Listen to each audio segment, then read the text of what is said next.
ಇಡೀ ಜಗತ್ತಿನಲ್ಲೇ ನಾಯಕನಿಲ್ಲದೆ ವ್ಯಕ್ತಿ ಮುಖವಿಲ್ಲದೆ ರಾಷ್ಟ್ರಧ್ವಜದ ಅಡಿಯಲ್ಲಿ ಪ್ರತಿಭಟನೆ ನಡೀತಾ ಇದೆ. ಸಂವಿಧಾನದ ಪಥದಲ್ಲೇ ಇಂತಹ ಪ್ರತಿಭಟನೆ ನಡೆಸಿ ಫಲ ಪಡೆಯೋಣ ಎಂದು ಖ್ಯಾತ ವಾಗ್ಮಿ nikethrajmourya ಹೇಳಿದರು. ಅವರು ಮುಸ್ಲಿಂ ಹಿತರಕ್ಷಣಾ ವೇದಿಕೆ ಸುಳ್ಯ ತಾಲೂಕು ಇದರ ನೇತೃತ್ವದಲ್ಲಿ ಕೇಂದ್ರದ ಬಿಜೆಪಿ ಸರ್ಕಾರ ಜಾರಿಗೆ ತರಲು ಹೊರಟಿರುವ ಎನ್ಆರ್ಸಿ ಮತ್ತು ಸಿಎಎ ವಿರುದ್ಧ ಸುಳ್ಯದ ಗಾಂಧಿನಗರದಲ್ಲಿ ನಡೆದ ಬೃಹತ್ ಪ್ರತಿಭಟನೆ ಮತ್ತು ಜನಾಂದೋಲನ ಸಭೆಯನ್ನು ಉದ್ದೇಶಿಸಿ ಮಾತನಾಡಿದರು. ಧರ್ಮಗಳ ನಡುವೆ ಗೋಡೆ ಕಟ್ಟುವವರು ದೇಶದ್ರೋಹಿಗಳು, ಸೇತುವೆ ಕಟ್ಟುವವರು ದೇಶ ಪ್ರೇಮಿಗಳು. ಅಹಿಂಸೆ ತತ್ವ ಮಾತ್ರ ದೇಶದ ಬಲಿಷ್ಠ ಶಸ್ತ್ರ. ಸಮಾಜದಲ್ಲಿ ವಿಷ ಬೀಜ ಬಿತ್ತುವವರ ಷಡ್ಯಂತ್ರ ಅರಿಬೇಕು ಅಂತ ಹೇಳಿದರು. ದೇಶವನ್ನು ಉಳಿಬೇಕು ಅಂತ ಹೊರಟಿದ್ದಾರೆ. ದೇಶ ಪ್ರೇಮ ಅಂದ್ರೆ ಏನು? ಮಹಾತ್ಮ ಗಾಂಧೀಜಿ ಬಹಳ ಸುಂದರವಾಗಿ ಒಂದು ವ್ಯಾಖ್ಯಾನ ಕೊಡ್ತಾರೆ.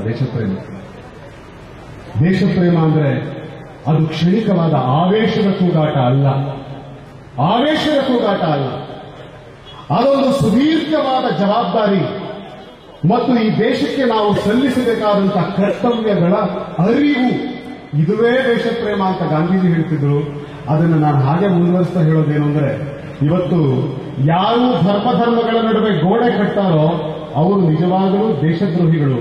ಯಾರು ಧರ್ಮಗಳ ನಡುವೆ ಸೇತುವೆ ಕಟ್ತಾರೋ ಅವರು ನಿಜವಾದ ದೇಶಪ್ರೇಮಿಗಳು. ಅವರೇ ನಿಜವಾದ ದೇಶಪ್ರೇಮಿಗಳು. ಡಾಕ್ಟರ್ ಎಪಿಜೆ ಅಬ್ದುಲ್ ಕಲಾಂ ಇಂದ ವರ್ಸೋಣ. ದುರ್ಬಲನ ಗಾಂಧೀಜಿ ಹೇಳ್ತಾ ಇದ್ದ ಮಾತು, ದುರ್ಬಲ ಮಾತ್ರ ಕೈಯೊಳಗಡೆ ಬಂದೂಕ ಹಿಡ್ಕೊಳ್ಬಲ್ಲ, ಆದರೆ ಶಕ್ತಿಶಾಲಿ ಅಹಿಂಸೆಯನ್ನ ಆಯುಧವನ್ನಾಗಿ ಬಳಸ್ತಾನೆ. ಮಹಾತ್ಮ ಗಾಂಧೀಜಿಯವರು ಹೇಳಿದಂತೆ ಬಲಿಷ್ಠರ ಆಯುಧ ಯಾರಾದ್ರೂ ಇದ್ರೆ ಅದು ಅಹಿಂಸೆ ಮಾತ್ರ.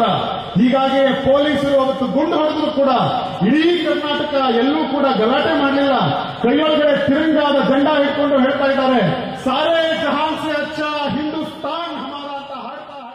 ಈ ಸಂದರ್ಭ ಬೆಂಗಳೂರಿನ ಸಾಮಾಜಿಕ ಹೋರಾಟಗಾರ ದಲಿತ ಮುಖಂಡ ಭಾಸ್ಕರ್ ಪ್ರಸಾದ್, ಮುಸ್ಲಿಂ ಹಿತರಕ್ಷಣಾ ಸಮಿತಿ ಅಧ್ಯಕ್ಷ ಹಾಜಿ ಇಸಾಕ್ ಸಾಹೇಬ್ ಪಾಜಪಳ್ಳ, ದುಗಲಡ್ಕ ಮಸೀದಿ ಧರ್ಮಗುರು ಸೈನಲ್ ಅಬಿದೀನ್ ತಂಗಳ್ ಹಾಗೂ ಮತ್ತಿತರರು ಉಪಸ್ಥಿತರಿದ್ದರು.